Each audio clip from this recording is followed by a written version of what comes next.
Hi, this is Michael Buffer, and welcome to the BoxHard Podcast. Hello, everyone. This is Mikey Garcia.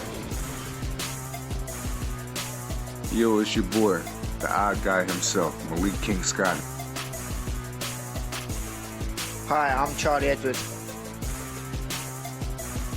This is Fast Eddie Chambers, and you're listening to the BoxHard Podcast with my main man, Joey Coastman. Hello everybody and welcome to episode 116 of the BoxHard Podcast. This podcast will just feature really a couple of things. There's not any fights to go over, there's no review part, there's no preview part. It's just simply going to be a few little topics that we've asked our listeners on Twitter, our followers on Twitter to kind of engage in, and there's a few things that we're just going to bring up. So it shouldn't really be a long show, it shouldn't be too much talking from myself and Ayaz anyway, but I think last week we did a little bit of a rambling session. We were talking for a little bit too long. It's not going to be like that this week. It's going to be a lot shorter, so apologies for that. But what I will say actually is last week's show has been the most viewed podcast we've done to date. So really pleased with our new listeners, by the way. So like I say, keep up the views, please. It means a lot. And of course, I'm joined, I should have introduced him a few seconds ago, but I'm joined by my partner in crime, Mr. Ayaz Sumra. Ayaz, how you doing? I'm good, Joey. Yourself? Very good, my friend. Very good. Right, let's jump straight into part one. This part, like I said, we're going to be talking about a few different topics. We're going to start with the craziest moment of the year. The craziest moment of the year, obviously, 2017. We're now a couple of days in, or 4 days in, I should say, to be precise, to the new year. Yeah, so let's talk about the craziest moments, Ayaz, that we can remember from 2017. We're not going to spend too long on this, like I say. Again, it's just really a topic to talk about because there's not much else going on. So yeah, some of the craziest moments that we've had sent in. Obviously, we've had the Leon Lawson situation in which Andre Dirrell's uncle jumped in the ring and hit Jose Uzcategui, with a bit of a sucker punch while he wasn't ready, and then somehow managed to escape. And there was a manhunt for him. The police were onto him. That one was sent in by the Manasseh Mauler, a long-time supporter of the show. So shout out to him. That was a absolutely moronic moment there, Ayaz, wasn't it? When I first saw the video, it was mad. Police are investigating. I think this rematch will happen, and I think Andre Dirrell may still win the fight. Yeah, I mean, it was a strange way it ended, and it's funny you should just say that, Ayaz, about a rematch. They've actually just made the rematch. I think it's maybe happening on the Deontay Wilder undercard sometime in March, if I'm not mistaken. So, yeah, I'm pleased for Uzcategui. Hopefully he can get the win, which I think he was probably going to get, But yeah, it is what it is. A bit of a mad moment, that one. Also, Valley Legend has sent in this one. This is, again, one of our top listeners, real nice guy, Danny. He sent in craziest moment: Billy Joe Saunders' son hitting, I should say, Willie Monroe Jr. in the willy. Do you remember that one, Ayaz? That was we talked about it at the time, but that one was real bad, man. Real unprofessional stuff there. That was, in my opinion, was really bad. Billy Joe Saunders' son shouldn't have done that. That caused a lot of controversy, and afterwards we saw Billy Joe's son apologise, but I think that should not have happened. Yeah, it put Willie Monroe in a difficult situation. I don't know if it was part of the mind games, but yeah, it was stupid. That I didn't really like that. One of the most craziest moments of the year for me, Ayaz, and I'm going to come to you in just a moment, so put your thinking cap on. For me, and some people have forgotten about this, and I've heard other podcasts discussing the craziest moments of 2017, but for me, people keep forgetting about that absolute shocker that Vic Draculic had in the Regondo fight. Okay, I know that the listeners now are thinking, oh yeah, I forgot about that one. Believe me, the way Vic Draculic lost control of that fight was insane. Remember when Regondo hit the guy, and was it after the bell, and it was all mad, and nobody knew who won. Either team was celebrating. Vic Draculic got out the ring, tried to cover up his microphone, but we could all still hear every word he was saying. Robert Byrd had to come over and try and help Vic Draculic with his ring experience, and it was just absolutely diabolical. It really was. I mean, nobody knew what was going on, and Regondo ended up winning the fight. I think it should have been a no contest. It was mad. It was absolutely mad. But yeah, that one's gone under the radar. People forgot about that. That one for me was just insane. What about you, Ayaz? Have you got any crazy moments of 2017? When Gennady Golovkin fought Saul Canelo Alvarez, the judging, Golovkin, in my opinion, won that fight. When the judge scored it 108, 110, I was really, really shocked.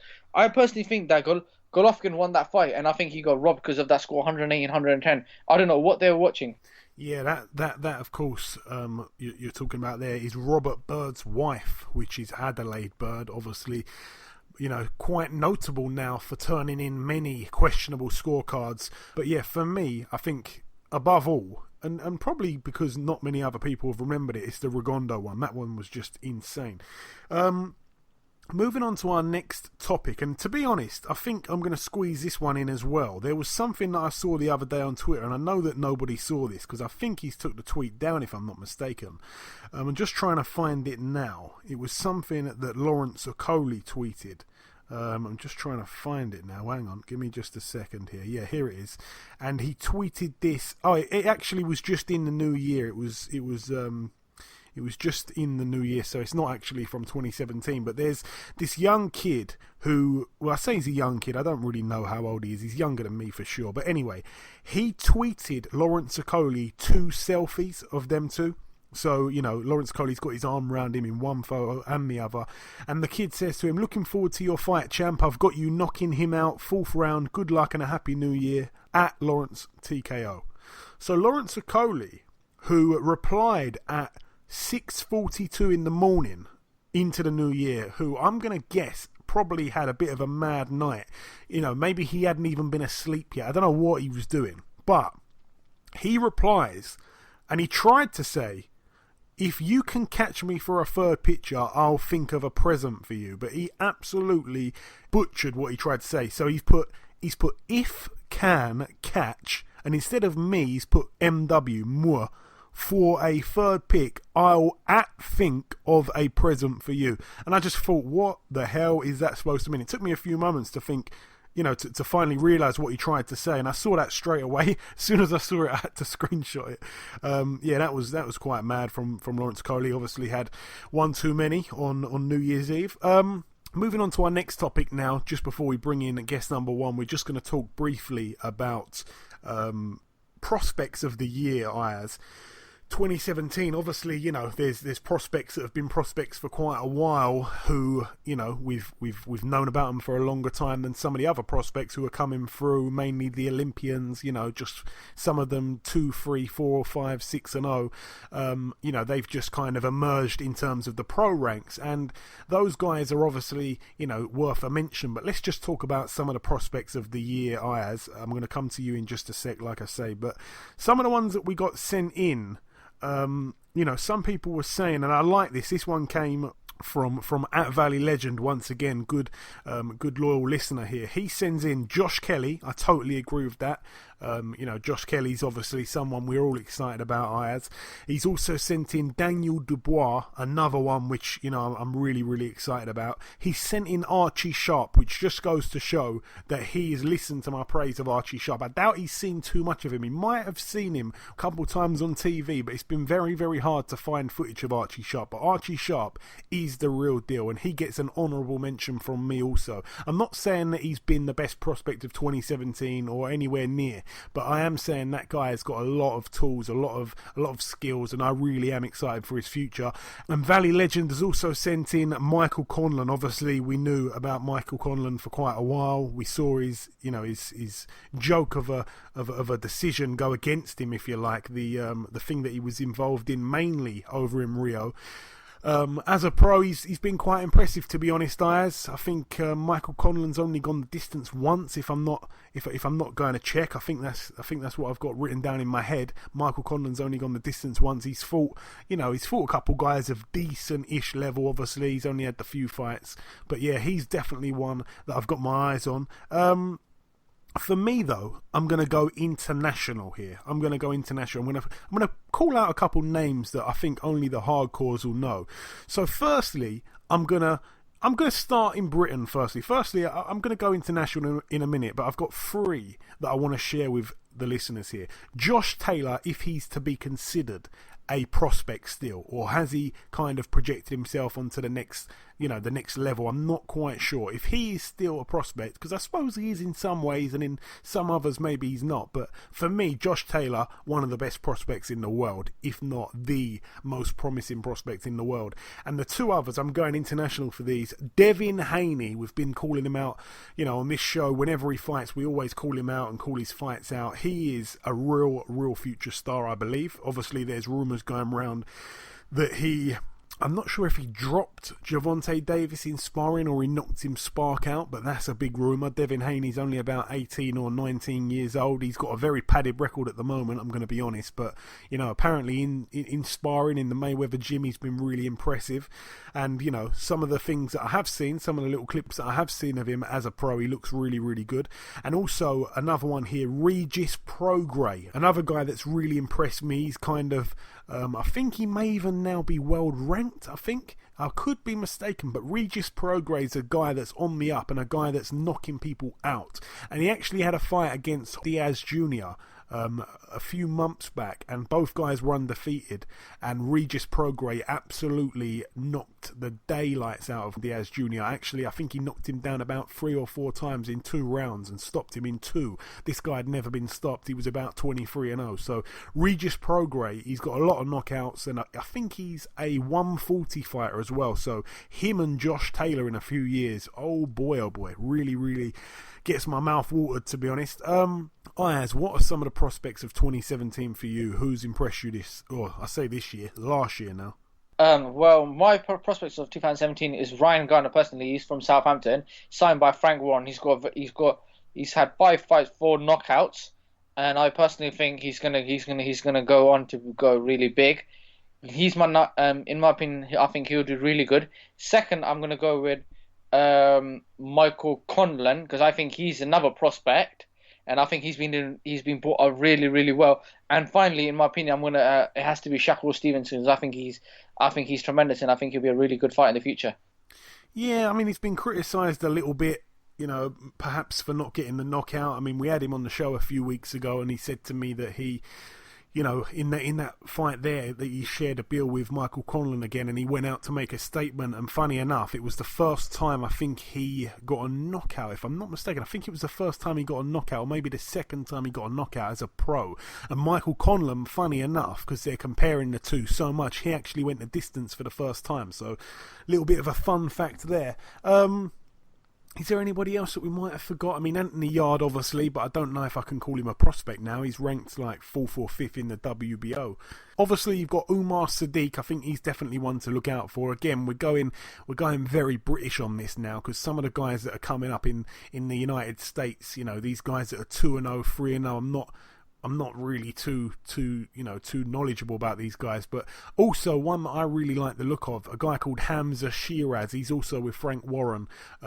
He impressed me, even though he, I've only seen him fight once. I think he's only had 1 fight. It was his debut. Just, I don't know, I've seen loads of guys make their debuts many times, and, they all seem a little bit cagey, a little bit nervous. I don't want to say cagey, actually. I take that back. A little bit desperate, a little bit, what's the word? Like, they're trying to rush their work. They're trying to get the knockout real quick. I'll give Harley Ben as a great example. His first fight, he was terrible in that first fight because he just wanted to get it over with straight away. So, Hamza Shiraz, and I think they're even from the same gym maybe. Well, Hamza Shiraz put a real good shift in, and he had a good crowd there, and they were all shouting for him and all that. And I tell you what, he kept his composure, he switched off the crowd, and he really impressed me. Really showed me a lot in that fight. So I really like the look of him. Like I say, all of Matchroom's guys, really, all those guys coming through, like Caldina and Buatsi and the rest of them. But yeah, there's so much to look forward to. There really is, and I'm sure that other nations have got many talented fighters that are 2-0, 3-0 that haven't broke through yet, that we may have not heard of, and I'm sure that they've got a lot to offer as well. But just looking at the the guys that are just now 3-0, 4-0, and the rest, they're really impressing me, and I think that we've got a phenomenal future in the sport of boxing. I think that we're doing really well at the moment. Well, at this very moment, not so great, but last year, the year before, we were really flying in Britain, and I think that could happen again, when these guys step up the level and they've got a bit more experience under their belts. So really exciting times. Right, that's it for the discussions there. It's now time, just before we end part one, to welcome our very first guest. Ladies and gentlemen, please welcome the new IBF Super-Middleweight Champion of the World, Mr. Caleb Truax. Caleb, welcome to the show. Thank you, man. Good to be with you. Hey, it's my pleasure, sir. So, first question for you, Caleb. I just announced you there as a reigning world champion. Has it sunk in yet? I don't think it has, man. I'm not gonna ever get used to hearing that. I don't think, but I like it. I'll tell you that much. Now, the fight itself, I was sat there ringside when you dethroned James DeGale on December the 9th in London. How would you sum that fight up, Caleb? It was probably the best night of my life in the ring. I was able to execute my game plan, and everything just clicked. Man, that's many times that happens when the first game plan just clicks, and you don't really have to make too many adjustments as far as your plan goes. Everything just worked, man. I was able to negate the stuff that he was trying to do, and I was able to do the things that I wanted to do to a T, and everything was working, and obviously the result went in my favor, and the judges got it right. I'm a happy man. And did James DeGale's performance surprise you at all? A lot of people believe that he didn't look himself. However, obviously you'd studied him harder than we had going into that fight. Did he surprise you with the way he fought on the night? No, it didn't surprise me. I think I suppose that he backed up a little bit easier than I thought. He didn't offer as much resistance as I thought he would. But I knew the type of fighter he was, and I knew that I couldn't outbox him in the middle of the ring because he had he's a classy boxer, and he's got a lot of skill, and he had a little bit of range on me. So I wanted to push him backwards, and I was able to do that right from the opening bell.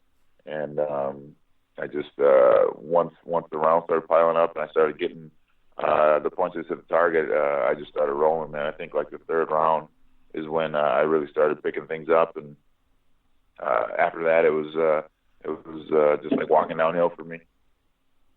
I agree 100% with what you say there, even down to the round. Obviously we all know James had chosen you out of the top 15 for what he thought would be an easy defence because he hadn't fought in London also since winning the title. It was supposed to be like an easy homecoming for him, which went horribly wrong, of course. You upset the odds. But a lot of people, including myself, before that fight, I actually had James DeGale as the best fighter at super middleweight. Did you also believe he was the best fighter at 168? I thought he was up there for sure. I didn't know. I don't know if I never had really sat down and looked at all of them together and ranked them all. But I thought he was up there, one of the best for sure. I had seen him fight many times in the past. I saw him fight Jack. I saw him fight Durrell, Butte, Medina. So I was familiar with him, even before I was offered a fight with him. But I knew he was a great fighter. He's an Olympic champion, great amateur pedigree, and I knew I had my hands full, and I knew I had to be at my best in order to beat him. So I definitely would have ranked him right up there with the best. He's still one of the best, But on the ninth, it was my night, and I got the better of him. And after the fight, you did an interview in the ring. You said that you're not as good of a boxer as James DeGale and that you had to turn it into a dogfight in order to win, which was extremely modest of yourself after almost, on my card anyway, I almost had it a shutout. I think the official scorecards were way too close. The ringside media were furious with the judge that had it a draw. That was a joke in my opinion. How many times have you managed to watch the fight back, Caleb, and how does it feel now to be a world champion? I've watched it a few times. I watched it the night of, just kind of still in shock. Like, I wanted to watch it back and see how things went. And I've watched it since then, I think once or twice. But it's like I said before, man. It still hasn't set in. I don't think. Obviously it's every fighter's dream to be a world champion, and I realized that dream in that fight, and maybe it won't set in. I don't know. Hopefully it does, and I can keep it moving and defend it, and defend it a few times, and then see what happens. And there were rumours after the fight that there wasn't a rematch clause, but since then I've heard that there is a rematch clause. Are you able to clear up that misunderstanding at all? I think there's something in the contract that stipulates a rematch, or some kind of language or contract that says there's a rematch, but it's not like a typical clause. Like a lot of times the terms for the second fight are set forth in that original contract, and there wasn't anything like that. But I think there was something that stipulated that we would fight again. And there's been talks of a rematch. I guess DeGale wants it, and I'm 100% open to it. So hopefully we find out here in the next week or so what's next for me and where it's going to be and when it's going to be, and then I'll get back to training. Yeah, that was my next question. I was going to ask, do you believe that the rematch clause will be exercised? And also, I'm going to tie this into kind of two questions in one. Would you rather fight DeGale again rather than anybody else at the moment? Yeah. From what I've heard, he wants the rematch, which is understandable. I mean, I would want it too if I had just lost my title and had a chance to go get it back from the man who took it. But I'm 100% open to it, man. I beat him the first time. I don't think there's anything that's going to change in the second fight. So I'm 100% open to a rematch if that's what is next for me. Like I said, we'll have to wait and see what Al Heyman has in store and what my promoters, Seconds Out and Warriors have in store. Hopefully it's here in Minnesota, in the States, right at home for me, but I'm 100% willing to go back to the UK as well. So wherever needs to be done to make it happen, that's fine with me. And you mentioned there about being in the UK and possibly coming back over, for the rematch. When you were over here, Caleb, how were you treated by the UK fans and just the people as a whole during your visit to the UK? Better or worse than you originally expected it to be? Oh, much better, man. I had never fought overseas before, so I didn't know, what the atmosphere was going to be like. I didn't know if the crowd was going to be, hostile, or people were going to not show me love or whatever, just because I know the UK fans get pretty crazy and it's pretty rowdy in the arenas for boxing, and they take their boxing really seriously. But no, it was awesome, man. Everybody was really, really respectful before and after the fight. You can tell that even though they cheer for their guy, the British fans cheer for their British guys, they respect a good fight and respect the sport. So everybody was awesome, taking pictures before and after the fight, and everybody was congratulating me at the bar afterwards. So it was a great experience. I can't wait to come back. Excellent. And I just want to ask you also, did you take any time off over Christmas with your family? Are you back in the gym now? What's the situation there? Actually, the good thing about this fight is I wasn't banged up at all, man. I didn't have any bumps or bruises or injuries or anything, so I was able to get right back in the gym. I stayed in London for 3 days, longer than I normally would have, so I didn't get home till Wednesday, the week after the fight. So me and my trainer stayed and had a look around town and got to check out some of the sites. And as soon as I got back, I was able to get right back in the gym and just work out light. I've been working out light since then, just doing some strength training and some shadow boxing and skipping rope in the boxing gym, but nothing crazy, no sparring or anything like that yet until I get a date, what's possible for the next fight. So I'm going to stay working out and stay in shape and keep my weight down, but nothing too crazy. And coming down to the last couple of questions now, Caleb. I know that you said that you're going to probably know, within the next week or so. But have you got any kind of idea at all when you'll next be fighting? If it will be James, has there been a month mentioned or a period of time mentioned at all? Yeah, I think it. From what I heard, it was going to be like the end of March or the start of April, which is coming up pretty soon. So that's why I'd like to get a date ironed out and an opponent ironed out as soon as possible. And also, I think the IBF, if that rematch weren't to happen, I think the IBF would make me fight a mandatory defense or something like that, and that would be a little bit later than April. So I hope to fight. In April, March, April, May, somewhere around there. Okay, excellent. And I like to ask this question to everybody that we speak to from overseas, Caleb. Who is your favourite UK fighter? The fans like to know this. Who's your favourite UK fighter? It can be from any era. It can be somebody still boxing now. It can be somebody who's retired years ago.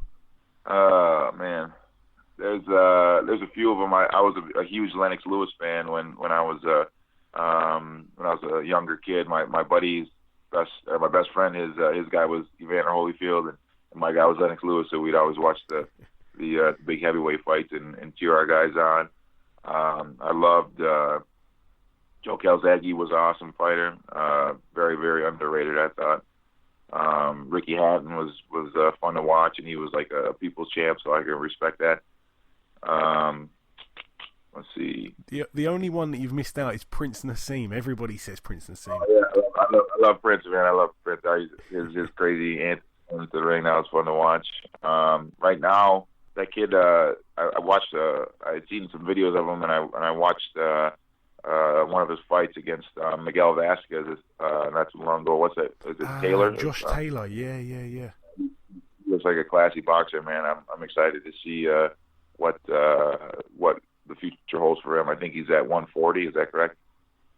Yes, 147. That's right, yeah. He looked against Miguel Vasquez, and I don't think anybody has ever stopped Vasquez before. So he's pretty classy fighter.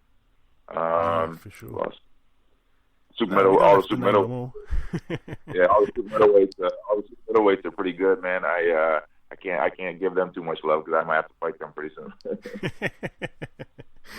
And finally, the final thing I've got for you now, Caleb, just a message really to any of your new UK fans. I don't suppose you probably had too many before December 9th, but now you certainly have got droves of them. What's your message to those guys? Yeah, exactly right. I think I have more British Twitter followers than I do American now. But thank you for all the support, man. You guys embraced me when I came over there, and I really, really appreciate the love and support you've shown, and just look out for what's next for me, and I hope to be back over there shortly to fight. If the opportunity presents itself, I'd love to come back to the UK and fight in front of you guys again. Okay, listen, Caleb, it's been a pleasure speaking with you. Thank you for your time. Once again, congratulations on achieving your goal as a boxer. I respect the way that you did it, and I sincerely hope that 2018 goes even better for you than 2017 did. That's going to be top to top, but I'm up for it, man. I appreciate it, and thanks for having me on. Okay, now it's time for part 2 on this week's show. This part is usually the preview part.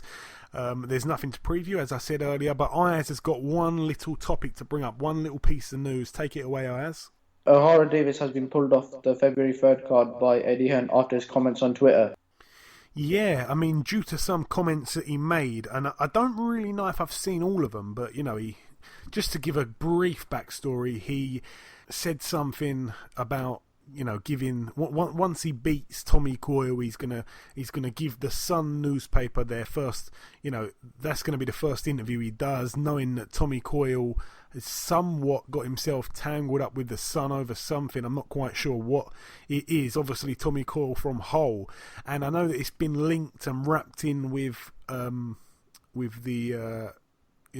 The disaster that happened in Liverpool all those years ago, the Hillsborough disaster. So I don't know too much about the Hillsborough disaster because it happened before I was born, So obviously, being from London, it's not really something that, I don't know, I don't want to say bothers me because that's the wrong word, but it doesn't really affect me, and I'm very thick-skinned about stuff, so maybe that's just me. But the comments that he made, obviously, they can be offensive to people that were, involved or perhaps from the area or have got family members that, that lost their lives in that day or whatever it was. But yeah, he said something he shouldn't have said. But, O'Hara's around about the same age as me, and I don't really think he knew the extent of what he said. I'm not saying that he was right for saying it. He was 100% wrong for saying it. But I don't really think he meant what he said. And again, people get the wrong impression of O'Hara Davies. He's been on this show a few times. He's a really, really, really nice guy. But when the cameras are on, he puts on a fake persona, and that's it. And everybody knows that. I mean, he's not really the idiot that some people think he is. And he's actually very clever. He's actually a guy that... And saying he's very clever, I suppose, doesn't really help him out in this situation, but he's actually a guy that really studies boxing well. He really knows his stuff, O'Hara Davies, and people have really got him all wrong. He shouldn't have said what he said, but let's be honest, the backlash that's come with it, I almost feel a tiny, tiny bit sorry for him now, because, like I say, at heart, he's a good guy. And now Eddie Hearn's dropped him from this bill. His trainer, Tony Sims, has dropped him. His manager, which is Charlie Sims, the former Towie star, he's dropped him, and now O'Hara is going to have to find a new trainer, and it's a bit unclear what's happening with Eddie Hearn. I'd like to see an interview with him and, see what's really going on there. Are they going to ditch O'Hara Davies now? Because I think that, and I'm going to be honest, like, I don't want to be too controversial or get involved in anything here, but I don't think that Matchroom have really tried hard to kind of stop O'Hara Davies from saying these things, Like, I've been, and I'm going to give a little exclusive now, I've been near Eddie Hearn at a weigh-in, and I've seen Eddie Hearn say to O'Hara Davies, like, quietly, like, go on, like, tell the crowd easy work, and all the crowd are there, and he's going, easy work, So some of it's a little bit, I don't know, like, they've kind of pushed him to be this villain, to be this bad guy, and it can sell, but, losing to Josh Taylor in the fashion that he did hasn't helped him. That's, I suppose, his own fault, really. Josh Taylor was, a far more superior boxer that night, but I don't know, all of a sudden it seems like everybody's kind of just stabbed him. No, I don't want to say stabbed him in the back, but yeah, a little bit stabbed him in the back. They were all together riding on this dangerous and controversial wave of O'Hara Davies, and now they've kind of took a step back and just let him ride the wave that, on his own. And I kind of feel that's a bit bad. I can, however, see Frank Warren trying to swoop him in, because I know that O'Hara Davies, I'm not sure if they're still very close, but he was extremely close with Anthony Yard, and I can imagine Frank Warren, he'd be delighted to steal one of Eddie Hearn's fighters, I'm sure. And also Frank Warren likes a bit of controversy. Obviously, we saw, he signed Prince Patel pretty much on the back of his IFL London interview, let's be honest. So, I mean, that I wouldn't rule that one out. That's what I will say. But yeah, enough said on that one. I don't really want to go into it too much. At the end of the day, I don't agree with what he said. I just think he didn't really mean it. I think maybe some of it got took out of context a little bit, and, he certainly got really, really punished and penalised for it now. I mean, I don't think he deserves any more, really. He said he's sorry a million times also. I suppose that doesn't really take back the words he said. It's too late for that, but it is what it is. We're now going to talk just a little bit about Tyson Fury's return opponent. And this is a tricky one, because obviously, Tyson Fury himself, at one point, he said he's ready to to jump straight back in with Anthony Joshua in his first fight back.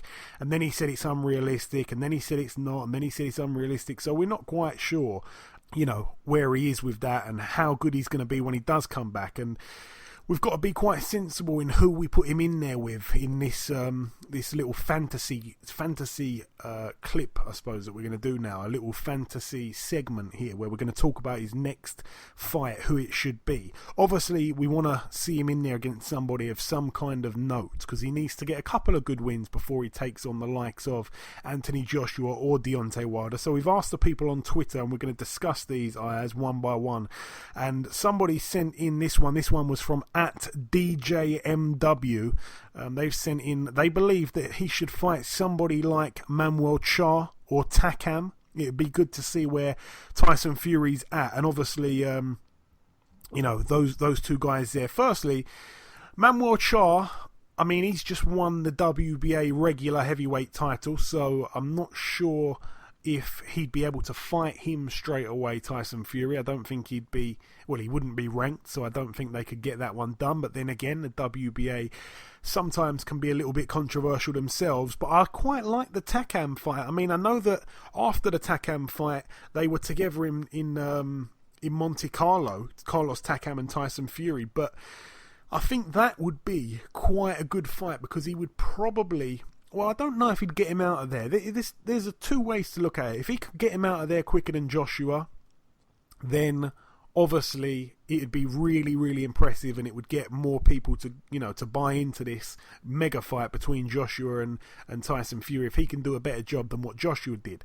Also, I believe Tyson Fury would just box at range and, risk nothing against Takam, and Takam, give him his dues as well. He's a tough, rugged fighter, so I don't think that Fury'd have the snap to stop him. He could bust him up quite a bit, but, I think that Tyson Fury would probably just box his head off and win pretty much every round over 12 rounds. And if it was a bit boring, then it takes a little bit of, away from that Joshua and Fury fight. So I like those kind of fights when you chuck him in there against somebody who the other fighters just recently fought. But it kind of works out most of the time when there's a big puncher who's fighting in the second fight. So if Fury was some kind of one-punch knockout artist, maybe like a Daniel Dubois, then I'd say, yeah, I'm all for that. He could probably knock him out quicker than Joshua did. But Fury, I don't think he could do that. He could put a real impressive boxing lesson on, but some people, especially the casual fan, they don't really like boxing lessons. They just like knockouts. So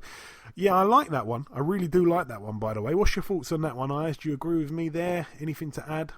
Fury versus Takam is a very good fight. Obviously, it's a comeback fight for Fury.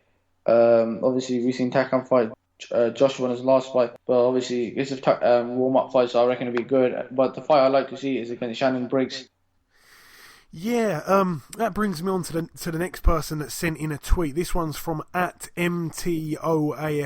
This is from Michael Taylor, and he says, Briggs, in my opinion, it's an easy fight for him, and the press conferences would be interesting. I think that interesting is a little bit of an understatement. I think the press conferences would be absolutely comedy gold, but obviously Briggs has been caught up in this whole doping thing. He's been caught up for having the wrong levels of whatever in his system. Can't remember what it was now, but yeah, he's been busted for doing some kind of drugs, and I don't really know where he is with that. It's all a bit confusing. He came over here and he really wanted, I believe, one last kind of big payday to sail off into the sunset with. He came over, he did all the right things against David Haye, turned up in his gym, turned up, at various different media things. He pulled his hair, he got in his face, he fought on his undercard and knocked a guy out in 10 seconds. You couldn't have done anything more. He ticked every single box, Shannon Briggs, but he didn't get the Haye fight because, from my understanding, David Haye said to him, okay, here's the money, it's going to be on Dave, and Briggs said, I'm not fighting for those, for those peanuts there. I want big money for this fight. It's a risky fight. And Haye then said, okay, well, that money can only be generated on pay-per-view. He then took that to Sky and said to them, yeah, can this fight be made pay-per-view? And they said no. And I don't blame them for doing that. I give them credit for doing that. But it's funny because back then, Box Nation didn't have a pay-per-view platform. And if they did, I can imagine Frank Warren chucking somebody on the undercard, really beefing up the undercard, whether it was Liam Smith in a world title defence back then.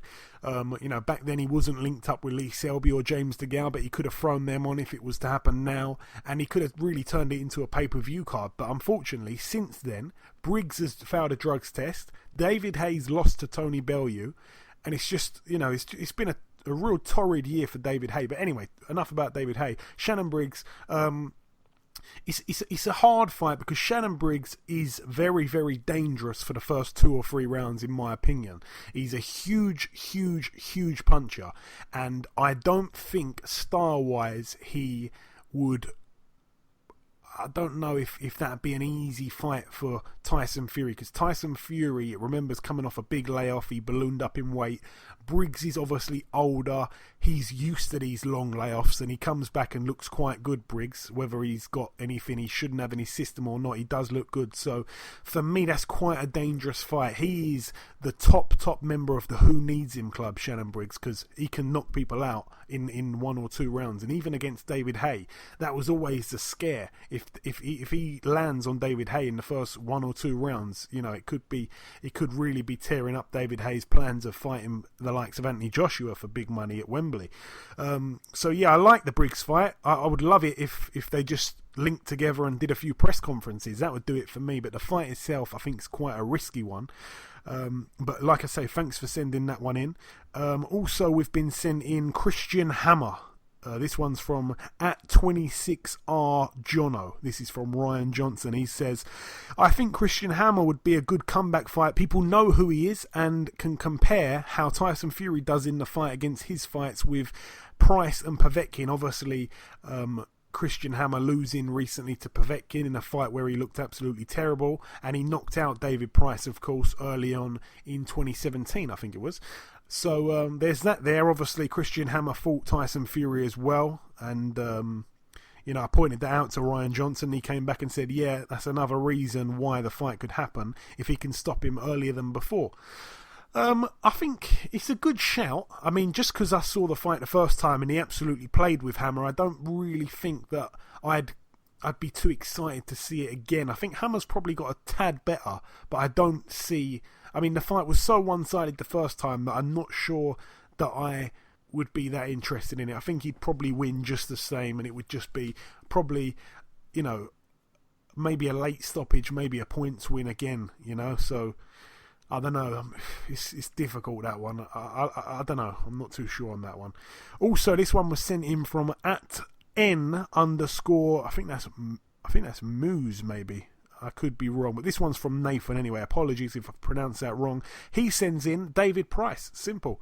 I like that fight. I mean, I've liked it from day one. Obviously, I think Price, his better days never lasted long, and they're very much behind him now, but he is always dangerous. He is always dangerous. He holds a win in the amateurs over Tyson Fury, and Price, again, he's a little bit in the who needs him club. He doesn't have a big backing. I know that he's now with MGM Marbella, if I'm not mistaken, but there's no real money there to fight Price, and he was a big name a couple years ago. He really was when he was coming through. Most people favoured him over Tyson Fury, but since then he's really let himself down, and I don't really think it's his fault. But he's diminishing almost. As the time goes on, like beating Price now doesn't really do much for you, I believe, anymore, because he's been beaten a few times now. So for me, as much as I think it would be a decent fight, and he'd be the same sort of size as Tyson Fury, for me, I think I'd probably swerve that if I was Tyson, but I think he would win it. I think he'd win it quite easy as well. I mean, if he stays away from Price's big right hand for 2 or 3 rounds, Price is going to be blowing like hell, and providing that Tyson Fury can show up in good shape, then I'm sure that he could cruise to a quite easy points win, or, to be honest, probably a stoppage mid to late rounds, if I'm honest. Right, let's look just here, Ayaz. I'm just looking at the top few fighters that I'd like to possibly see Tyson Fury return against, and we've got to be very realistic here. I'm going to just read out kind of a top 10 here. Joshua, Povetkin, Wilder, Ortiz, Tony Bellew. That fight will never happen, by the way. Pulev, I think that's a bit risky. Joseph Parker, that won't happen. Dominic Brazil, a bit risky. Big Baby Miller. That's a fight that I think would be quite interesting, but maybe a bit risky. Again, I don't want to see him take a massive risk in his first fight back. There's Dillian Whyte on here. There's a guy that I'm liking the look of, actually, and he's ranked quite highly now. A guy from Poland, but he lives in Brooklyn, New York. He's 16-0 with 13 knockouts. He just recently beat Artur Spilka, and his name is Adam Kalnacki. That would be quite a good fight for me. Then, obviously, you've got Christian Hammer. Charles Martin, I think that's... again, who needs him, to be completely honest? He can punch as well. Obviously, a southpaw. Johan Duapas, he's got no value. Lucas Brown, I think that could be the perfect matchup, Ayaz. I know they're talking about Dillian Whyte fighting Lucas Brown, and that's very soon to be done by all accounts. But what's your thoughts on that one? Lucas Brown, Tyson Fury. Is that too hard of a fight for Tyson? I like it. I wouldn't have it now. I have one more fight before fighting Lucas Brown. Yeah, so who would you throw him in there with against in the Duapis, first in my fight? opinion. I don't know. Duapis, obviously, he's been in there. He's got 4 losses, 2 of them by knockout. Most recently to Povetkin, that was in December 2016. He lost to Tepper on points. He got knocked out by Wilder in 11 rounds. I think he's a little bit of a tough guy, I suppose, Duapis. But since losing to Povetkin, he hasn't really beaten anybody. So I don't know. He just doesn't really have that value. And if you don't knock him out, then it can go against you a little bit. Also, what's your thoughts on this one, Ayaz? This could be quite a good fight as well. Ajit Kabayel, the guy that beat Derek Chisora. That I quite like. Obviously, he's an unbeaten guy. Ajit Kabayel's from Germany. He's 17-0 with 12 knockouts. Young guy. He did a right job on Derek Chisora, if we're being honest. I quite like that as well. For me, I'm not saying these guys are the biggest names and it's going to sell the most tickets, but the Lucas Brown fight, I think Lucas Brown is made for Tyson Fury stylistically. He's very green, I think, Lucas Brown. He can have a fight, and if Tyson Fury can put him behind a jab, then I think that's an easy night for him, and I really like Lucas Brown. So apologies if you listen to this, Lucas. I got nothing but love for you, my friend, and I hope that you get that fight. Ajit Kabayel, he can move, but I think that's a decent fight for Tyson Fury. Also, he'd pick up a strap right away, which would be the European heavyweight title. The other guys I'm looking at, Bermain Stavern, I don't think so. Eric Molina, I don't think anybody's going to want him back in a ring in the United Kingdom. Yeah, maybe Bryant Jennings, maybe. That's a maybe. I'm not too sure. I don't know, but for me, the top two I'd like to see him in with is Lucas Brown, which isn't going to happen because it's going to be Dillian White getting that fight, I think. And after that, I'd probably go with Ajit Kabayel, but I'm not quite sure if he can jump straight into a European title fight in his first fight back. I'm not 100% sure on that, but those are the guys that I would like to see him fight, if that can be done. Like I say, it's a bit of a fantasy, this little segment here. Anything else you want to add to that at all, Ayaz, before we welcome guest 2? No, that's it. I think Kabayel will be Kabayel will be a good fight. I'd like to see that. Yeah, hopefully one of them gets made. Hopefully it's against somebody that we know. But the one thing that we have to hold as first and foremost in this particular topic is we do want to see the big man back in the ring, and we'd like him to be able to capture the form that he was in when he went out to Dusseldorf and did a real job on the reigning champion for I think it was close to a decade in Vladimir Klitschko. So we do want to see Tyson Fury back in the ring and back to his best first and foremost, and that really wraps up all the talk in there. Like I say, we've talked about the prospects of the year, we've talked about the craziest moments of 2017, and we've also talked about Tyson Fury's next potential opponent. Remember, there's still time to get your answers, if you like, or your opinions on his next opponent, because the fight hasn't been announced yet, and I don't think it will be announced this time next week when we do another podcast. Remember, if there's anything that you'd like us to discuss, just at us on Twitter. Just go on Twitter, type in @BoxHard Podcast. If there's any suggestions, opinions, anything that you want to add, maybe you just want to shout out, that's absolutely fine, @BoxHard Podcast. Remember, just before we wrap up the show, there's one last thing to do, and that, of course, is to welcome guest number 2. Ladies and gentlemen, please welcome the unbeaten light heavyweight prospect and the current WBA International champion, Mr. Joe Fournier. Joe, welcome to the show. Hey, how are you? Thanks for having me. I appreciate it. Hey, it's always a pleasure, my man. It's always a pleasure. So, Joe, we last spoke just after your win on the Hay undercard back in May 2016, a long time ago, obviously now. Yeah. I just want to go back in time slightly, Joe. May 2016, you knocked out Bella Juhaz. Obviously, you fought again the month after in Belgium against Mustafa Stini, apologies, in which you won that fight, but since then it's been ruled a no contest due to you supposedly failing a drugs test. Please just clear that up, because a lot of people obviously are very quick to jump the gun with accusations. What exactly happened there, Joe? No, so basically, I was taking like a green tea supplement that wasn't on any ban list. None of the ingredients was on any ban list. Pretty straightforward, because I actually went back after the 0-2 fight and trained in Miami. So by the time I was sparring in the evenings, I could just barely keep my eyes open. So The fight was at cruiserweight, so I didn't need to lose any weight or cut weight or anything, and because I just fought it 79 kilo in the O2. So I actually signed that fight way before the O2 fight was signed. So that's why I fought so close back to back. I wanted to honor my commitment. Anyhow, so my coach was like, yeah, here, take this green tea supplement. It's basically green tea and ginseng and all that stuff called Perfect Shape. And he said it will just kind of keep you up later on in the day. I said, all right, cool, took it. No, we Googled it, checked it all out, the ingredients, all sealed packages. And then I took it after the fight. It said pee in a cup, pee in a cup. I didn't have to take a drug test, by the way. It wasn't for a fight, and it wasn't my jurisdiction at all. So I could have said, fuck off. But I got nothing to hide. I'm captain England. I've never failed a drug test in my life, so didn't need to start now.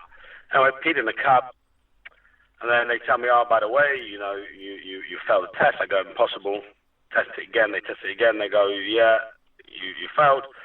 So my lawyer in Belgium, I had a lawyer in Belgium, some guy the promoter recommended. I said, look, what's it? He goes, mate, it's a substance called sabrutamine. It's been seen in like green coffee drinks or whatever else. He goes, it's not high on the ban list, but you're seen because you didn't get paid very much as an amateur in Belgium, so you don't really need to even defend it. So I don't defend it. I go, all right, wherever it is. He said it's just a local ban. Anyway, lo and behold, in Belgium, it's a court, so it's not a governing body or a boxing committee. It's like the legal court. So then they banned you. They banned me globally, which my lawyer said they wouldn't. So I said, okay. I said, well, that's not what happened. He goes, well, sorry, I made a mistake. So I said, okay, fine. So let's defend it. So we went and defended it, and we looked at my dietary, food diary. When you train, you write down what you've been eating. The only thing that was different was this supplement. So we ordered the supplement to Antwerp, to the Wilder lab. We had it tested from totally sealed package, and we proved that it was a contaminated substance. And the manufacturer in Miami that I sued had basically put stuff in it. It was contaminated, essentially. So we proved it. We had the appeal. The WADA representative said, look, we've seen Mr. Fournier is not a cheat. It didn't aid him in any way. He actually came in way too underweight for the cruiserweight. I weighed in at 83 kilos. And we don't think he's cheated in any way. And the maximum ban he should get, because it was in his system, in fairness, is 3 months. Bear in mind, the maximum ban for a contaminated substance, if you can prove that I took it on purpose, is 18 months. But because it was a court case, not a sports case, they basically reduced it by 6 months and said 18 months. But then all the governing bodies, WBC, WBA, were like, what? This is bullshit. This should have never happened. He's proved his innocence. It's been proven. It's in script. It's in writing. And so they basically didn't recognize the ban. And so hence I've been allowed to fight, and I've been tested several times since. I was tested the night of the fight, and that's the end of it. So how it works in boxing is each individual commission decides whether they can want to commission a fight or not. And so all the other commissions, and I'm fighting in the States again in March. It's the American commission, you know what I mean? So the Belgians, even the Belgians wrote a letter saying that I'm allowed to fight, but for whatever some reason, they did a U-turn on that. So essentially, I didn't do anything wrong. I proved my innocence. It's in writing. And everyone except the Belgian Boxing Board. The Belgian Boxing Board said I could fight. It's the Belgian courts. And listen, man, I could have taken it to CAS, the European court, but I'm not going to spend another $50,000 when I can fight anyway. So it proved it was a farce. It proved I got no performance enhancing out of it. And there's no issue, so I don't know why everyone's complaining. The WBC, Mauritius Suleiman, wrote a letter saying there's no way in the world that they got benefit from that. But WADA said there's no way in the world I got benefit from that and I was innocent, and they're the World Anti-Doping Association. But at the end, they're not going to have a war with one of their subsidiaries, Nardo Flanders. So they just said, look, whatever. And listen, boxing for me is fun. I'm a businessman. You feel me? So as long as I can fight and I enjoy myself and I'm not in the pub drinking, I'm cool. So everyone else has no issue with it except Belgian legal system. So that's the only place I'm banned. Yeah, I'm glad that you've cleared that up because I actually didn't know all of that. And obviously, you know, these even though they've extended the Twitter thing to 280 characters, you couldn't fit all that in there. So, yeah, that's you know, a lot of people obviously jumped the gun, like I say, and obviously they originally banned you till like 2020 or something crazy like that, didn't they? And then they went back on it. Like you gotta remember, you gotta remember, like something like a 4-year ban for a substance like sibutramine that is not even a performance-enhancing drug. It's just their mental. It's the Belgians, you know. I know. There's case studies of a Belgian fighter getting knocked out, and so because he got knocked out, he went to hospital, right? Because he couldn't see straight, and then because he missed his test, they banned him for 4 years. True story. So they're unreasonable. It's not my hometown. I know nobody there. I fought on a favor of a show because I sponsored one of the fighters. And they weren't selling enough tickets. I said, do you want to fight? It was a super simple journeyman. It was a weight above, and I just said, look, it was just meant to be like I go, I show up, I take some pictures, and we move on. And so I had no reason to cheat.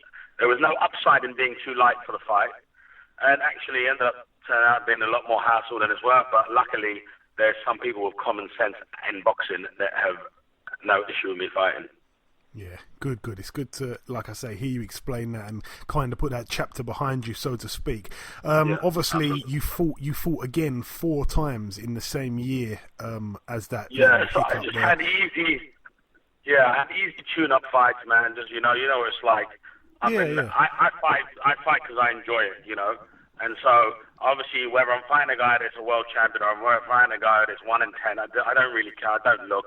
I just, you know, I sign up, I fight, I enjoy it, it's good fun, and I move on. It keeps me out the pub, it keeps me doing things I shouldn't be doing, and it also focuses my body and mind to my main business, and, you know, essentially that, so I just wanted to keep fighting, you know. I would manage to fight in pubs in Camden, it's no biggie to me, as long as I'm fighting somewhere. No, absolutely. Like I say, 4 fights there, you won all those by knockout, and it was looking like you weren't going to be having a fight throughout the whole year of 2017, because obviously you didn't fight till late on in December, which I'll get onto in just a moment.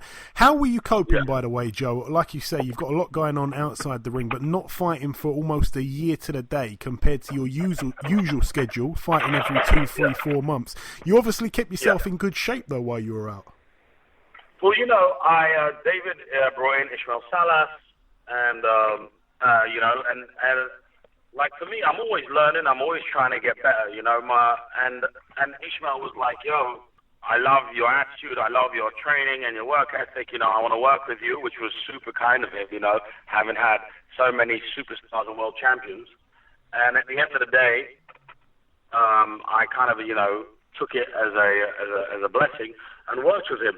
And because he has a very different style to he has a very different style to Dino Spencer, my other coach, it was super fun. And I stuck with it, you know.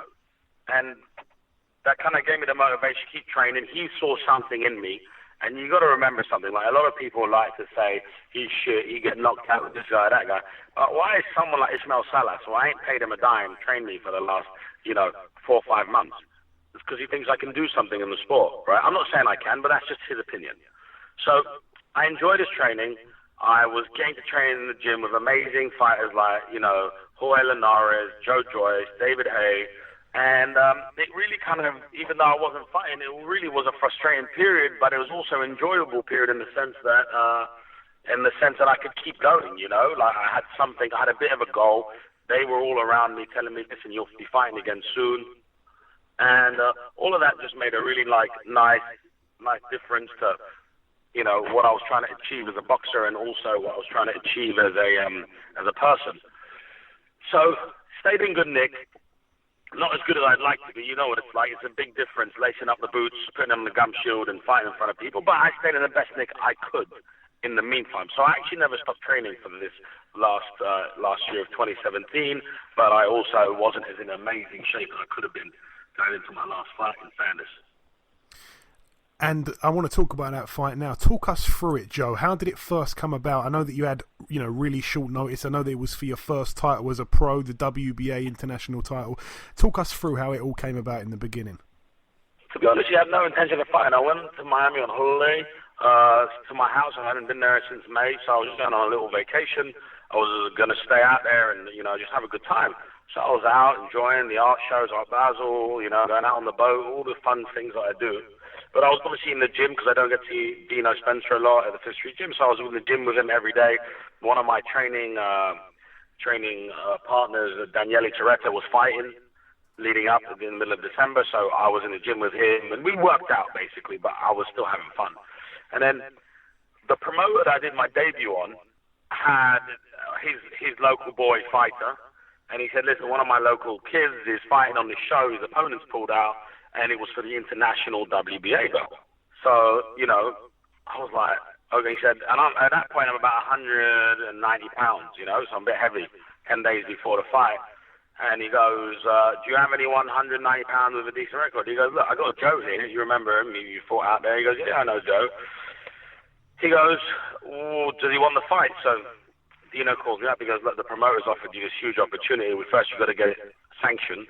But if it does get sanctioned, you want the fight? I said, listen, let me call David. You know, he's the promoter. I got to check with him first. I called David. David, look, he says to me, man, you're 35 next year. You've never had an opportunity like this. And he goes, a lot of the times in boxing, you've got to take these last-minute fights to propel you to win or lose. He goes, you know, you've got nothing to lose anyway. You're only going to fight for another year, 18 months. And essentially, like, what have you got to lose? And I thought, you know what? At the end of the day, he's got 2 arms, 2 legs, and a head. And as long as I can make the weight, why not? I called Dino back. I said, do you think we can make the weight? He said, yes. So then we basically did a mini camp for like 8 days. Flew out there, made the weight, and that was it. And how many rounds did the fight go? Obviously, it's hard to catch any footage online. I've tried my best, can't get anything. Talk us through the actual fight itself, Joe. To be honest with you, he was sharp. I'm not going to lie. I wasn't expecting it. I've never fought a southpaw before, so I wasn't used to... I did 2 sparring sessions with a southpaw in Miami, and that was it. And so... obviously, he's comfortable with me coming at him. I was kind of like struggling with his jab. He kind of flicked it out from his hip, similar to Joe Calzaghe used to do, you know, like really flicky. He didn't hurt, but he was still hitting you in the face with 10-ounce gloves on. So I was kind of not doing very well. The first couple of rounds, I didn't really lay a glove on the guy. Third round, a bit more even, but I probably lost it too. Fourth round, I was puffing out my ass, not going to lie. And the fifth round... he caught me with a couple of good shots. I kind of went back to my ropes, and I just thought, you know what, let's just have it. Because if I'm going out, I'm going out in style. We kind of had it felt like 10 minutes, but it was probably a 30-second exchange where I just put my chin down and just threw punches back at him on my ropes. And I ended up catching him on the top of the head with a right hand, not in a knockout area, but literally on the top of the head. As he slipped, I caught him. And it kind of stumbled him back for the first time in the fight. And it gave me a bit of a renewed confidence as my energy was super low. You know, you don't spar all the time. You're not gonna have that fitness for a fight, as you know, all the fighters know. So come out of the 6th round, I had a bit more pep in my step, and he kind of, as you know, my main thing is I'm very powerful. So if I do catch you, it's gonna hurt. And I could see his whole attitude, his body language in the corner, it changed after that one shot. And 6th round, he was throwing a lot less punches. He was being a lot more cautious, so I probably nicked that one. And then I was going a lot more to the body, so it slowed him down. The 7th round, I had a little flurry where I hit him with an uppercut, 2 body shots uppercut. And I went back, and Coach Lewis, my number 2 guy, he said, listen, man, you don't like it down there. He goes, stop trying to headhunt. Just work the body. He said, does he hurt? I said, listen, it doesn't hurt. I can take his punches clean. He said, well, just take what you got to take, but land yours, and land them downstairs. And I ended up dropping him. I had double left hook to the body, threw a big right hand to the body. He went down. I went back to my neutral corner like a muppet because of the adrenaline. So I gave him a couple extra seconds. On the 5 count, he went to get up, and I thought, oh, here we go, because I didn't know physically if I could do 4 more rounds. You know, it's a 12-round fight, so it seemed like forever. And then as he went up to get up on the 5, as soon as he went to stand up, he just started screaming, rolling around the floor. And I guess that pain, you know, must have kicked in. It takes a few seconds when you get hurt to the body, and then he just started squealing on the floor. And I looked around; it was the eeriest thing because I had no fans there, so no one was clapping. It was like you could have literally heard a penny drop. And I looked around, and my coach was like, "You won. Take your gloves off." I was like, "What?" And then he basically just jumped in the ring, picked me up, took my gloves off. No one clapped. And you could just see the promoter's face, because obviously they thought it was going to be an easy win for their boy, because he was the hometown hero, and then I basically beat him. And I couldn't believe it. And I called David. He goes, "Oh, how'd you get on, mate?" Like, he was a bit nervous. I could tell he didn't feel confident after the fact. So I won. He goes, "Shut up." I said, "No, I won." He goes, "Shut up." I go, "No, I won." He goes, "What round?" I said, "Hey, Ray, how the fuck did you get to the 8th round?" Because he didn't probably believe I could go that far. I've never been to the 8th round. I don't think I sparred 8 rounds probably 10 times in my life. So to go to the 8th round, because I only fight, I've only had 1 10-rounder in my life. So anyway, that was that. So that's just history. And you know what? I didn't believe it. So when people reply on Twitter, "You're shit, you don't know nothing," I'm like, bro, I'm not saying I'm good. I'm just stating a fact. I didn't know. What do you want me to do? Say I didn't win the belt when I did? Or do you want me to lie and say, "Oh, I'm not going around saying I knew I was going to kill the guy"? I'm saying, fuck, it may have been a fluke. Wherever it is, I still won. And like Tony Bellew beating Hay was a fluke, but he still won. Yeah. You get what I'm saying? So I'm not trying to big myself up saying, "Yeah, I'll smash fucking Kovalev tomorrow, Andre Ward, you're running scared." No, I'm just a dude having a good time, fighting when I can get a fight, dealing with whatever politics are in boxing, because I do know a lot of people hate the fact that I fight. And just like, I'm not cussing, I'm not telling. One day I'll tell the truth about all this business, about who meddled in my shit and who's making it really difficult for me, but there's a lot of politics behind the scenes that, that have happened. But you know what? It's business, it's life. And I take it on the chin, and you win some, you lose some. And at the end of the day, on this particular occasion, I won. And people say you should fight Anthony Yarde. Listen, cool, man. I like Anthony Yarde. I'm a fan of his. I think he's a top bloke. If he said, "Joe, come on, let's have a fight," why do I need to cuff the guy on the internet or hate him? All right, we lace up the gloves, we have a fight. If he knocks me out, if I knock him out, like, all right, cool, we fought. We still shake hands after. He's from London. He's my hometown. Why would I have beef with a Londoner? Do you know what I mean? Someone that said the other day, Frank Buglioni, who would win? I said, bro, you're my mate. I like Frank Buglioni. I said, I don't know who'd win, but if it ever happens, we'd shake hands after. When he fought Jose Burton, they were mates. You know what I mean? Like, it's not this, like, I'm not trying to say I'm hard. I just do a sport that's fun, that I enjoy. And I'm not trying to, like, cuss people, or I might have a bit of a banter with Callum Smith or whatever, like a bit of fun. But at the end of the day, that's what it's about. It's entertainment. It's a sport. I respect the people that have got up at 6 a.m. every day their whole life for 20 years and might not be ranked as high as me. But at the end of the day, you need a bit of luck as well. And I've earned my time in other things too. You know what I'm saying? Like, I didn't go get born with, like, 100 million quid in my bank account. I grew up in Hounslow. And I worked in the curry house at £1.30 an hour my youth at 13. So I've earned my stripes, bro. Like, it's boxing. It's fun. It's a sport. We try. I will not run scared from any fighter in the world, and I'm not scared of anyone because I've had way more street fights, with way tougher people than that get in the ring. But also in the same sense, I'm not saying I'm better than anyone. I'm just as good as me, and that's my challenge is against me, my brain, my life, my depression, my positivity, my issues, my insecurities. I fight against me every day, bro. So I'm not trying to shock the boxing world or piss anyone off. The rankings came out. I got a message from my brother who'd been checking them every day. I didn't know where I was going to be ranked. I didn't ask to be ranked anywhere.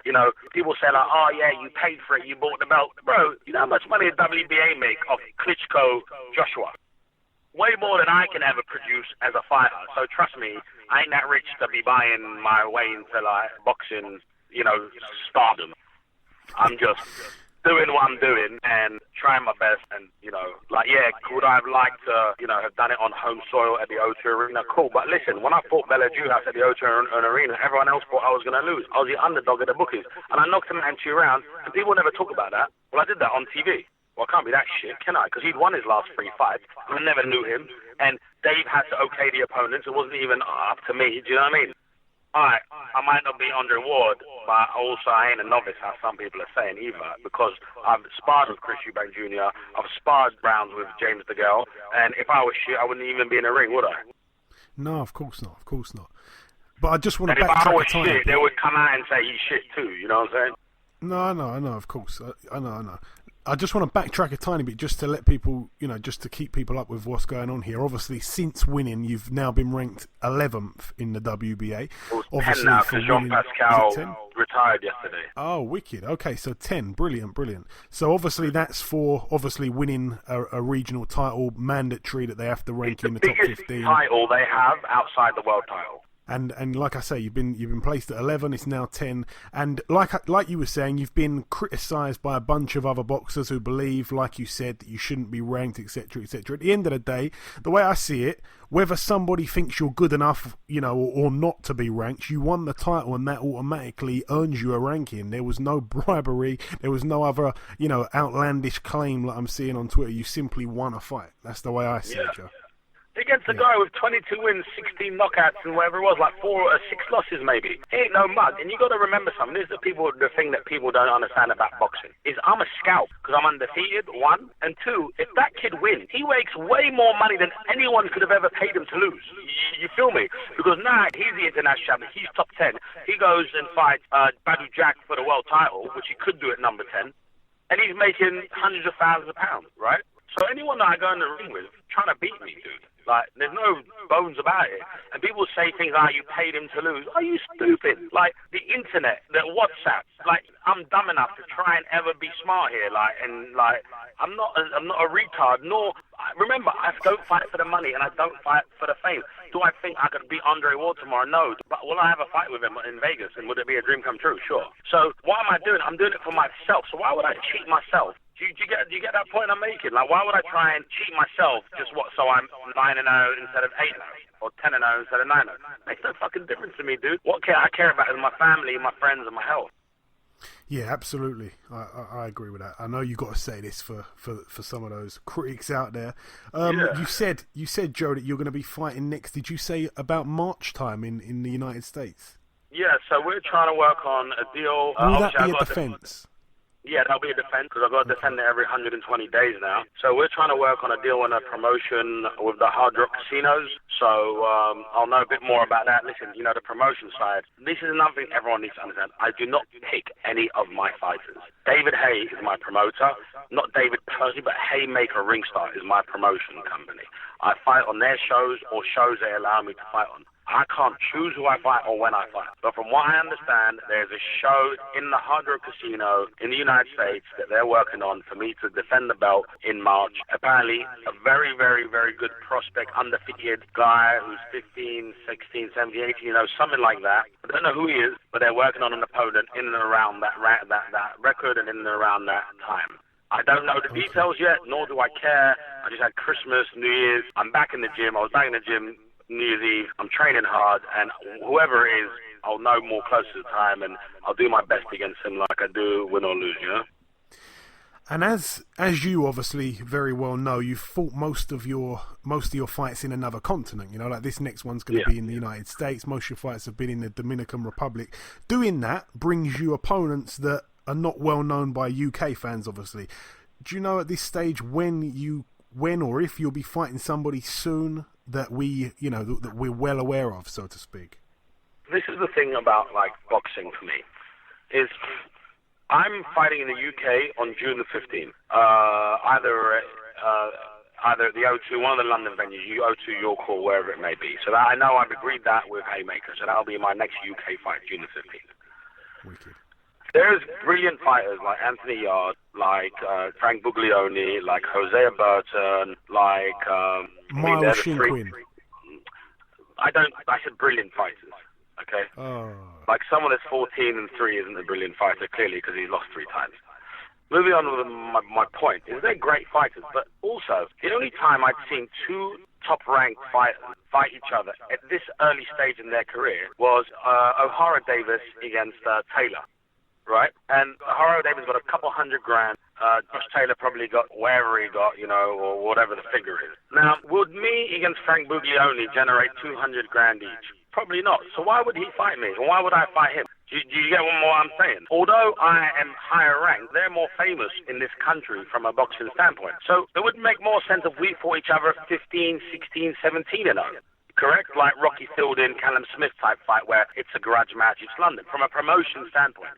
So I'm not on their radar. They're not on my radar, and I'll continue to fight whoever. And I'm not talking from my opinion. This is a promotion's opinion, and this is what I understand, and this is what I hear. You know what I mean? Like Joe Joyce beat Ian Lewinson, who's a great British fighter in his debut fight, and that's huge. People still talk shit. So what I'm saying is you can never keep everyone happy. So when will I fight a British fighter that everyone knows? I'll fight him when there's a reason to fight him. And I'll fight him when David Hayes says, I want you to fight Anthony Yard, or I want you to fight Frank Buglione, or I want you to fight whoever it may be. Because once they tell me that, I'm fighting them. It's done. It's a done deal. I don't choose my opponents, and I've never once, you can ask David next time you speak, I've never once said no to any opponent. Did I fancy Bella Juhasz in my third fight? The cruiserweight come down to light heavy who had 3 win streak that had a much better record than me. I'd rather had an easy fight, but I trained solidly for 12 weeks like it was a 12-rounder, and I did the job. You know what I mean? You can take the good, you can take the bad. At the end of the day, I'm going to fight whoever they tell me. Going back to Miles Shinkwin, he tried to talk some shit on Twitter just to tell the fans. I don't know who this guy is. He has minus personality. He has minus money. He has minus record. He has minus ranking. Why would I ever fight a guy? Like what? Like if I fight him, he gets famous. Why would I need him? You're trying to talk shit to me. He just lost. Bro, you gotta win some fights in a row before you start. He's like every other fight he's won in the last 4 fights. Listen, you might say, his opponents were better than yours, but were they? Maybe they were, maybe they weren't. And I know you would not beat the guy I just beat. And I don't need to fight him. He's irrelevant to me. He's a nobody. The only thing that I think was sweet about him is he has a nice family, and I'm not going to disrespect him because he's a father, and I do respect family, and I'm an honourable man. But, dude, I don't pick on you. Why are you picking on me for? I don't even know your name. And now you're just trying to creep on. I don't even use Twitter. You want to hit me on Instagram, and I'll destroy you. But, you just need to tweet because you got nothing to do.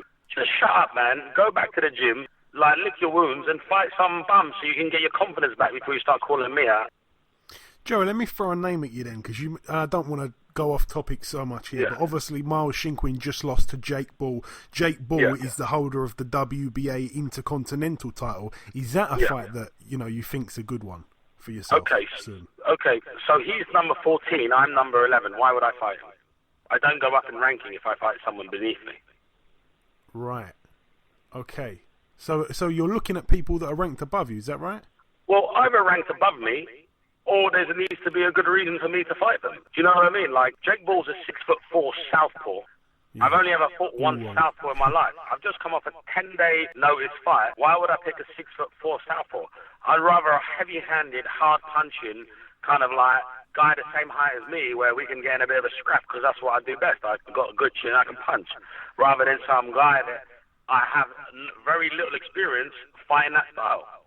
Now, if Jake Bull's side sent a big... Then people say to me, you don't need the money. Bro, I might not need the money, but I know what I'm worth. I wouldn't give you a tenner and ask for £3. I'm still 11-0. 10-0. I'm still undefeated. It's worth something to me. I've spent a lot of time and money into building my career, and I'm not trying to wait for a big payday. I could retire tomorrow. It'd make no difference to me. When I'm bored of this, I'll retire. Jake Bull, I know nothing about him until he came up the other day, as I saw him in the ranking. I'm sure he's a super nice guy. He was respectful on Twitter saying, let's do the deal. I liked it when he said, let's do the deal, which means I'm not opposed to that. If there's a deal to be made, David, let's make a deal. David and Eddie, let's do the deal. But there needs to be a super good reason if it's not improving my ranking or if it's not going to be a fight that's super suited for me. Basic maths, isn't it? And I read an article online, Joe, that you originally set out just to have one fight as a pro. And if that's true, obviously you're now, you've had a bunch of fights now, winning every fight by knockout. Where does the journey end from this point? Your goal was to win one fight. Now you've got a belt. What's the new goal? Dude, when I won the belt, I went back home to my hotel. I had 2 beers at the bar in the hotel. I had no one to celebrate with. I went back home and I thought, you know what? I think I've had enough. Because, all the fighters that are out there, whether they're 1-0 or 10-1, it's nerve-wracking, right? You start to go through the fight in your head, wherever you're fighting, whether it's in front of the O2 or in your back garden. And, it's stressful. And then in my life, I risk millions and millions of pounds every day, running my companies. So it's like, add that to that. Plus, if you have a girlfriend, luckily I haven't had a girlfriend. I don't say luckily, I want to have a wife and a family one day, but, add that to the stress. So it's a stressful business. And when I'm not doing it for the money, and I'm not doing it to win anything, I did it for one fight, I did think, man, maybe I should just wrap it up now. But actually, the next morning I woke up, I'm like, man, I'm the champ. I opened up the case. I have this belt for life now. It goes up in my house. And I thought, whatever anyone says, I have it. My grandchildren will be proud of me. My children will be proud of me, hopefully, one day. And I need to defend it out of pride, out of respect for myself. And I said to my mates, look, I'm going to fight. Only 5 people knew I was fighting. I said, look, if I'm going to fight, if I lose, I'm going to retire. And that was actually what I said to everyone before I fought. Whether after the fact it would have happened, I don't know. But I said, if I lose, I will retire. I won. And so now we're going to see, how far the journey takes me. I've agreed to 2 more fights, one in the States and one in London. And if I win those, who knows where the journey could end, I'm just going to do whatever David's been my mentor from the very beginning. He's shown me respect when no one else has. So same with Dino Spencer, same with Salas. And I'm just going to, honor them the best way I can. I'm going to try and, keep going. Whether it's a year, 2 years, 3 years, whether it's one more fight, I don't know, But let's see, man, I would just like people to understand just the basic thing, which is I do this for myself. I do this to inspire other people. Where I get like 5 or 10 haters, I get thousands of messages on my Instagram every single week of people, how I inspired them, how they got up from their sofa, they started to fight now, how they wish they'd continued boxing. So, I'm doing something positive, something right. I'm not running around like a prick thinking I'm better than everyone. I'm just fighting my own battle, do you know what I mean? Yeah, for sure. Coming down to the last couple of questions now, Joe. This is a question that I only ever ask you. Aside from boxing, everybody knows that you're a successful entrepreneur. How are things going on that side of your life? What's going on right now? Business is great. Thank you very much. I'm opening a new club in London, doing another club in Stad, the ski resort, next year. I've got my fund's doing great. All the stock trading has been fantastic this year for us, touch wood. And I've just signed a TV show with Channel 5. So I'm doing a big philanthropic TV show, giving back to communities, giving back to charities, and really trying to, thank God that it's been a good year and it's been a good streak. So I think it's only fair, you can't keep taking from society and from Earth and from the universe. You got to give back to it and improve it. So obviously I have my foundation where I support grassroots sport in my borough of Hounslow.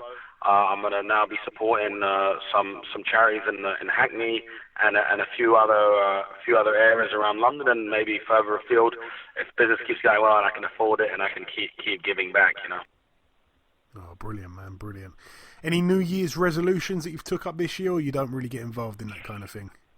I don't really, but I think this year I just really want to super be positive, even more than I usually am. I'm not going to really rise to any negativity. I feel like honey catches the bees, as they say. Anyone that really is negative, I'm kind of gonna try and avoid it and just give them back positivity. Like I said, when Miles Shinkwin was talking trash, I did say I applaud you for your great family and I respect that. So I'm always going to try and show people that we don't need to be mad at each other. I know it's one thing getting in the zone in the ring, but it's another thing outside, conducting yourself as a positive, respectful human being. People don't know that behind the scenes when I was messing around calling out Callum Smith, me and Paul Smith are good friends and we talk all the time and we talk about business. So it was all tongue-in-cheek and this year I'm just going to kill everyone with love.